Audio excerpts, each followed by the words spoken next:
El texto nos menciona que la enseñanza de la historia en la educación primaria y secundaria en México, igual que en otros países, se caracterizó hasta hace apenas unos lustros como una asignatura escolar cuyo objetivo era la transmisión de datos, la repetición de nombres de los personajes más destacados, la memorización de fechas, lugares y batallas. La educación obligatoria en México ha sufrido cambios importantes a lo largo de su vida independiente.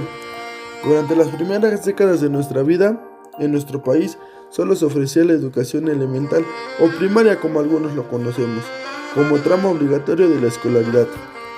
Este periodo comprende de la consumación de la independencia de México en el año 1821 hasta 1860, década en que se fortalece el triunfo liberal, en el cual el aspecto educativo del periodo se caracterizó por la presencia tardía de la asignatura de historia en los programas de educación primaria y educación secundaria. Qué buenos datos, ¿no? 10 años después se decretaba la obligación de los estudios de historia de México y la historia universal. Respecto al método que se surgía la renovación de una enseñanza marcada cronológicamente por otra, donde el profesor se abocara al estudio de la historia por épocas o periodos.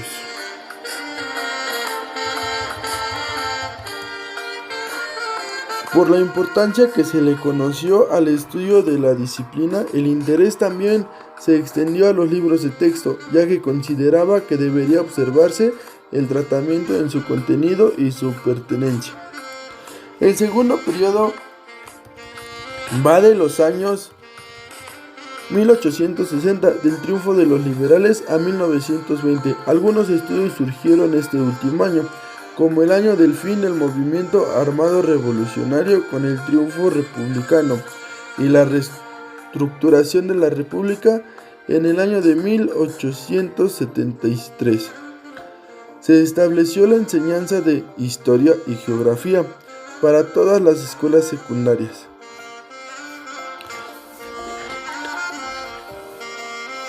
La precisión de los conceptos educar e instruir, de tal modo que el primero abarcaba íntegramente los aspectos informativos y formativos, como fases indispensables del proceso educativo y no una construcción que fuera un simple acto de transmisión de conocimientos. Respecto a los métodos de enseñanza, se empieza a cuestionar la necesidad de renovarlos y abiertamente se critica el proloquio de que la letra con sangre entra. Estas preocupaciones se llevaron al debate en el último tercio del siglo XIX. ¿Y cómo no se debatería? Si en estos tiempos ni siquiera entraría en contexto. Comprende de la década de los 20 hasta los años 70 del siglo XX.